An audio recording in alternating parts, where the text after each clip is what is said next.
Thank you for inviting me. I'm sorry I did not have the opportunity to be present at your meeting in Finland, but nevertheless, this possibility of online presenting is becoming more useful to us since the COVID period.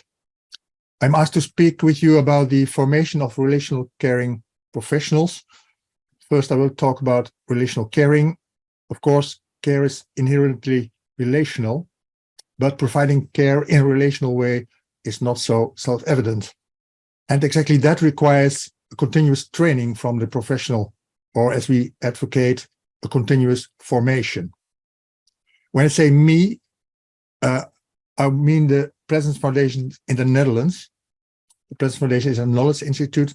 It promotes relational caring, it provides training in relational caring, and it does research into relational caring in all kinds of caring practices. Historically, we call it presence, but presently we are talking much about relational caring. I will tell you first, in a nutshell, about relational caring, the theory and the practice, then about formation alongside of subjectification, alongside of qualification and socialization, then briefly about the map of formational goals we have developed, and finally about some formational resources or means with which we have some experience. But let me first start with one of those formational resources, which we call exposure. Exposure, as we understand it, is a supervised mode of exposing oneself to life in a particular situation or context or practice.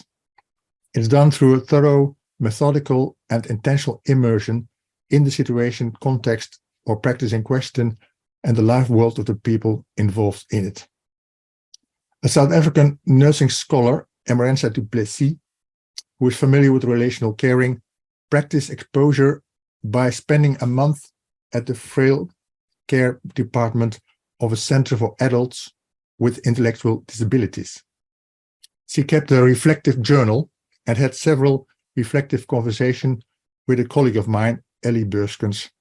Looking back in order to learn from the experience, she writes, I experienced the exposure as a process of slowly awakening and slowly deepening insights. I learned about myself, my way of thinking, about presence, and about the caregivers and the residents. It was a continuous process of delving deeper and deeper into myself and into what presence means.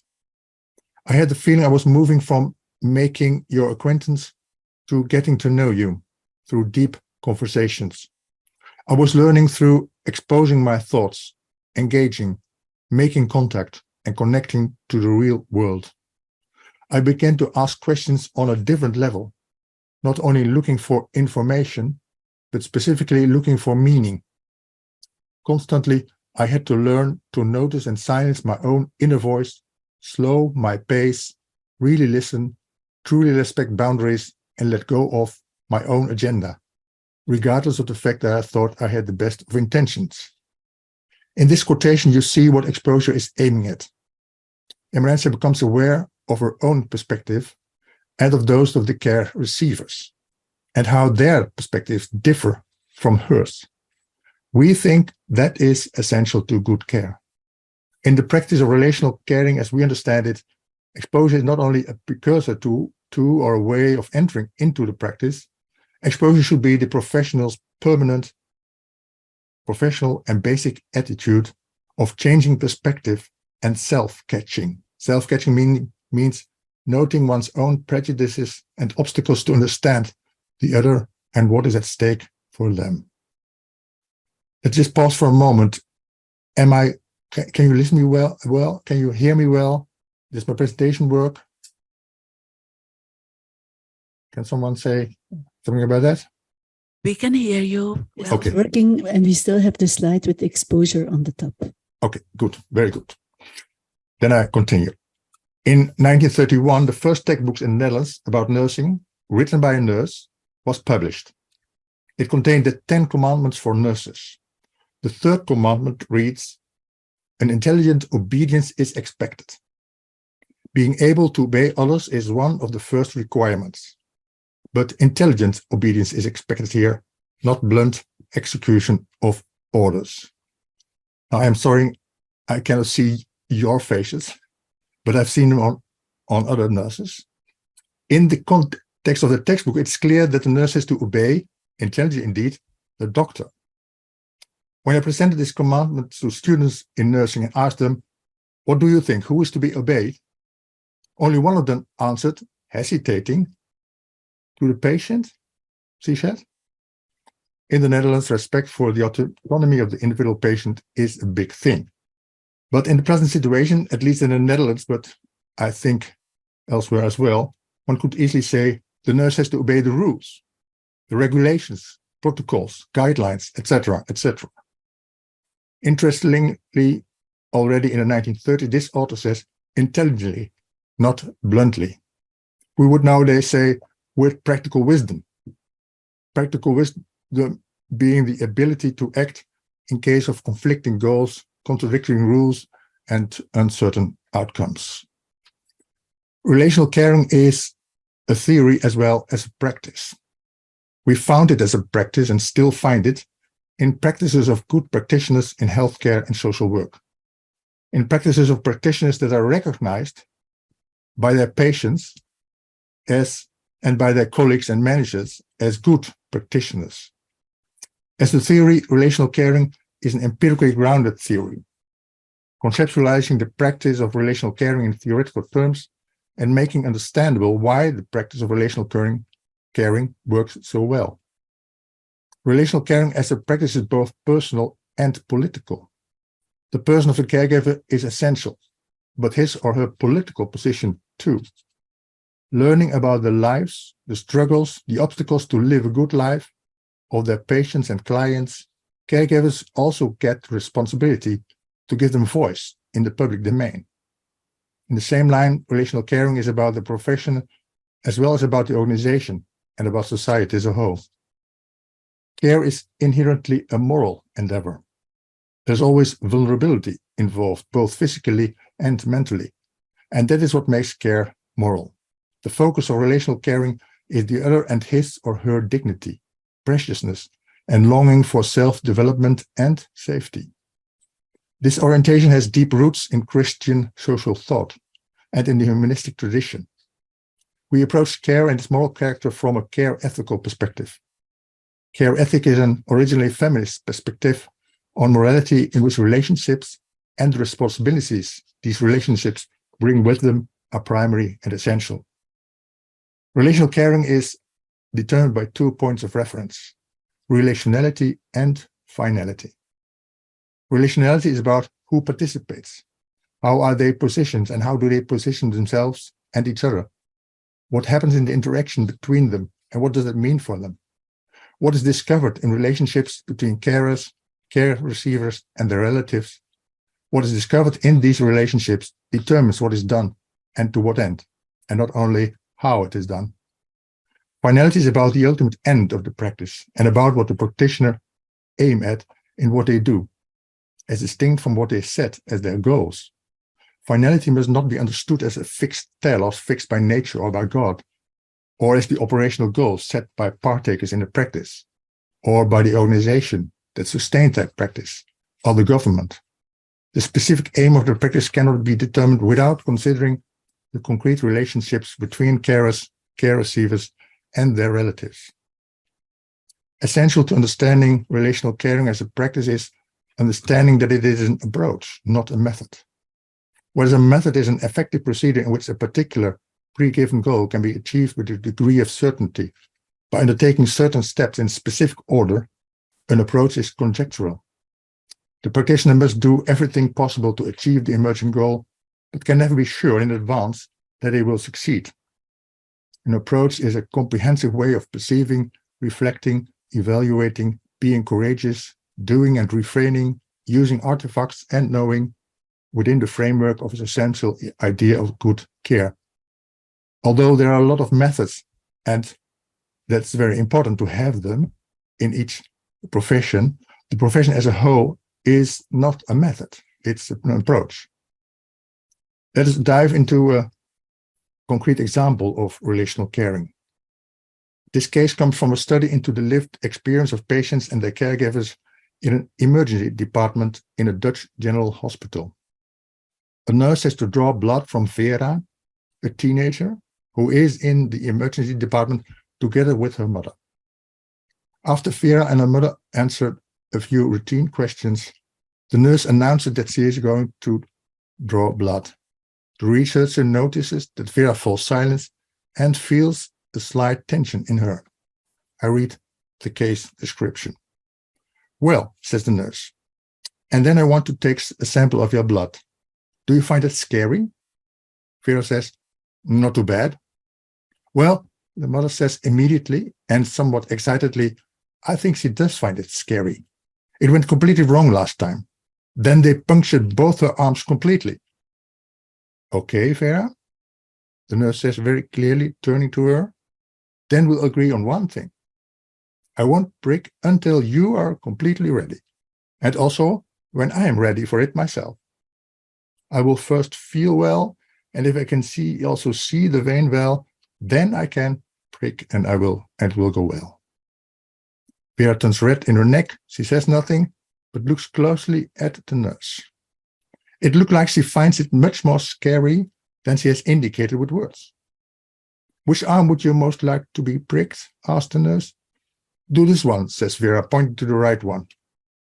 The nurse ties off the upper arm with a green band, looks at it, feels the forearm and disinfects the hollow of the elbow. That's easy to see. Can you see it yourself? Here it is.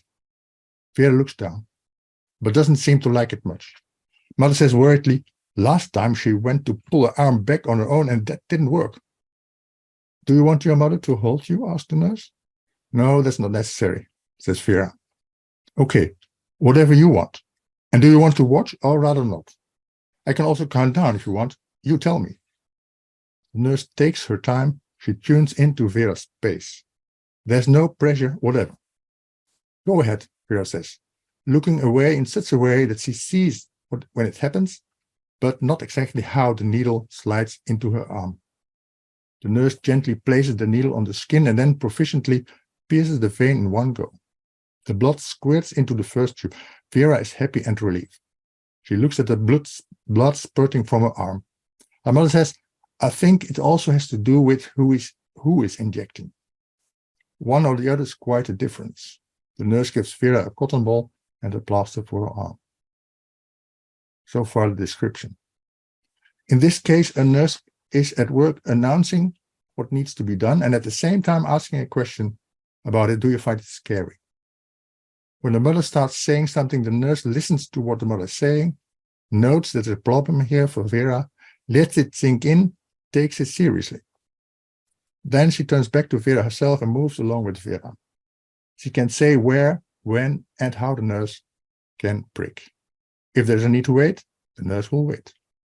When the mother rejoins the conversation, the nurse takes her seriously again. She involves the mother in what she has to do with Vera. Vera may say whether her mother should hold her arm. That's not necessary. Finally, the nurse calmly and competently does what she needs to do while staying in constant contact and tuning into Vera. Vera sets the pace. The nurse could also have handled in a very different way. For example, by saying to Vera, it's just a prick, it will happen very quickly. Or by taking a nice plaster, emphatically counting to 3 and then pricking, putting a plaster on, done. But she doesn't do that. Instead, she lets it sink in. There is something going on in this girl sitting across from her. Can I understand that? How should I respond to it? And how can we do it together? Connecting with is more than a communication skill. Connecting with is not a standard way of doing things. It means noticing very precisely what is going on for the other person and weighing up what it could mean and what you could do with it. Attuning to means taking that up and searching or asking for a solution that is feasible for the other person and for yourself. In terms of relational caring, we see here working in a relational way, observing openly and carefully, connecting with the other and attuning your practice to the other, taking different types of knowledge seriously, especially family knowledge, and giving appropriate responses. So far, this case. In short, working in a relational way means a way of doing things in which, by involving yourself attentively and devotedly in the other person, you learn from the relationship what can and must be done, where the boundaries lie, and what is of value. Let me explore this further on the basis of these 4 questions. How do I know what I must do? How do I perceive? And how broadly should I perceive? What can and may I do? With this care, what are we aiming at? First, how do I know what I must do? As a nurse, you often come into contact with the patient because something has to be done. But how do you determine what exactly needs to be done? And how exactly should it be done? Do you let yourself to be guided by what you have learned at school, or by how it is usually done in your organization, or by your own convictions, or by certain theories or methods or guidelines? If you work relationally, then you determine what will happen and how you will approach it from the relationship, and what you discover in it about what is at stake for the other in their life. And you determine that preferably together with the other.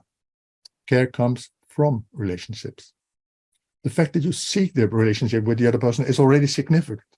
Care happens as relationships. In the case of the nurse who has to draw blood from Vera, we see a lot of this. Secondly, how do I perceive and how broadly should I perceive? Patients are immersed in relationships. They are not isolated individuals without context. They enter healthcare with a network of relationships, with a history, with a social position, for example, as a mother or as a proud father. As a healthcare professional, you therefore also look more broadly, not only at the patient as an individual, but also at how she or he is embedded in relationships, in a social context, in a life course. Care happens in relationships. What can and may I do? As a caregiver, you yourself are not a detached, isolated by some person either. You find yourself in a network of all kinds of relationships that help determine what you can and may do. You don't have only one patient. You have 8, 17, or 26 patients to take care of. You have a partner, children, parents for whom you want to be attentive to. You work together with colleagues with whom you make agreements, from whom you got work transferred.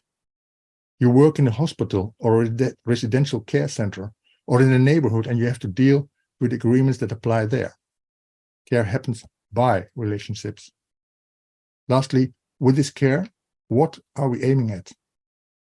People need care because they cannot do something on their own and cannot manage without care. Care is aimed at enabling people to lead the best possible life.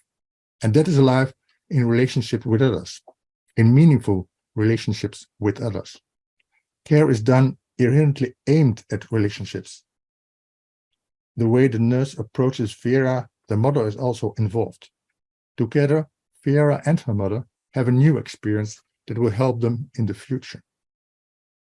I promised to say something about formation. As I explained before, exposure is essential to good care. You have to have some familiarity with the predicament of the patient. Exposure in the sense of immersion in their life world gives you some experience, some embodied knowledge, some tacit knowing about their lives. It's still your experience, not theirs, but nevertheless helpful to connect with and attune your practice to them. Learning to work as a relationally caring professional is not only a process of qualification or socialization, but also of formation. Vocational qualification means acquiring technical, communicative, and attitudinal competences. Professional socialization means becoming a valued member of the community of professionals. Learning to work as a relationally caring professional, however, is also and above all else a formation process, a process of professional subjectification, of transformative learning, of Bildung. Whereas qualification is about acquiring the knowledge, skills, dispositions, and competences of the profession, formation is about becoming mature, competent, reflexive, and practically wise professional caregivers who can relationally connect with and attune their practice to care receivers, and to adequately handle existential, moral, and political institutional tensions in relational caring within complex organizations in late modern societies. Because the professional self is the utmost important instrument in relational caring, Practicing being a self that is the subject of your own acting, who is open to the appeal that other persons make on you, and is free to respond to that appeal, is the core of their formation. Without continuing to engage in the formation process, care professionals are likely to cease practicing relational caring. Because relational caring is an approach which essentially involves the professional as a person, the qualities that the formation process aims to instill are personal qualities and not simply competences that the person must acquire. Over the past 20 years, we have studied, initiated, implemented, and evaluated a lot of learning and transition processes. Reflecting on these processes, we developed a map of 5 domains of formation: relational caring approach, perception, interpretation, knowledge, and practical wisdom.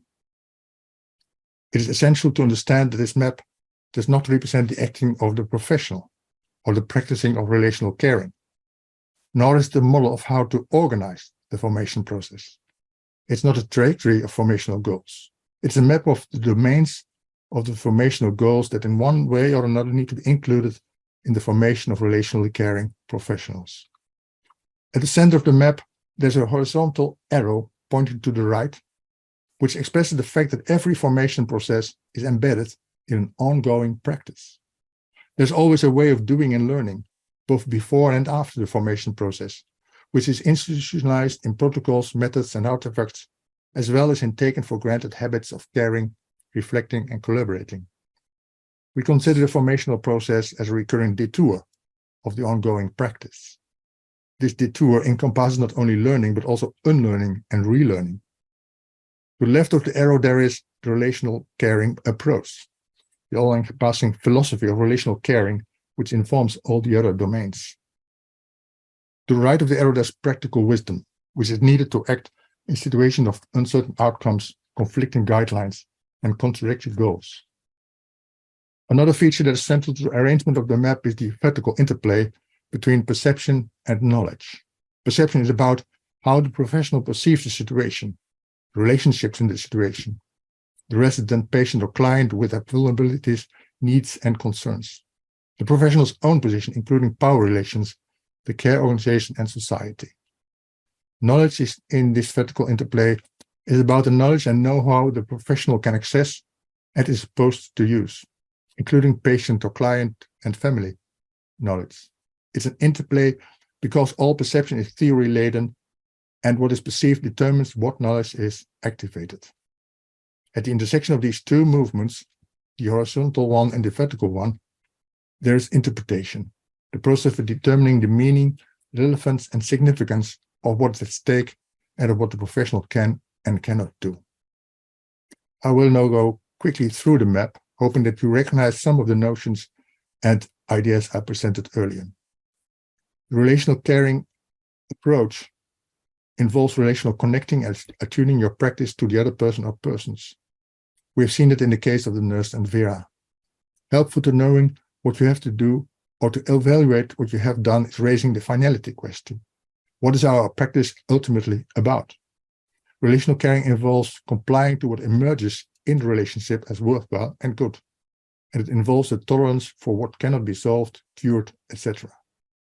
Perception involves an open and careful attentiveness with all its senses, the sensitivity to the moral character of care and what is morally at stake, and the sensibility for how reality, the world, and events present themselves in the experience of care receivers and come to have meaning.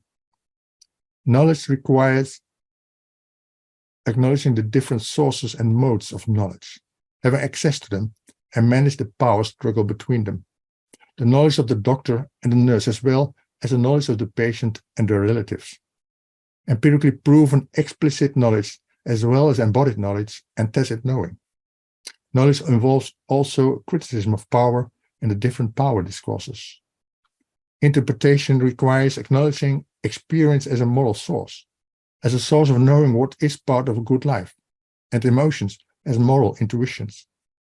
It involves hermeneutical benevolence, acknowledging that full understanding of the other is impossible, and moral deliberation with advanced, practically wise colleagues. Practical wisdom, finally, requires learning from the practically wise, as Aristotle already told us, but also the joint reflection on everyday practice. And as Aristotle also already told us, practical wisdom involves the practicing of virtues. Virtues like parrhesia, that's the courage to speak the truth, like dedication, and like tenacity, that is the strength not to give up. After discussing the what of learning to work as a relational caring professional, I just briefly turn into the how. At the very least, the formation process requires exposure, inquiry, deep learning, and participation in learning communities. It must be embedded in ongoing practice. Case-based learning and quality deliberation cultivate quality awareness and contribute to the formation process. Art can also be helpful, including novels, films, documentaries, experiential stories.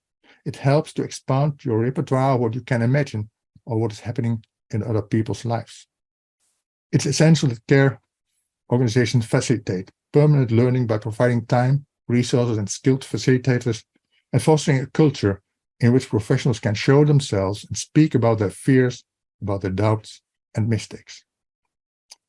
Becoming and developing yourself further as a relationally caring professional, above all, requires a formation process as a recurring detour of ongoing practice.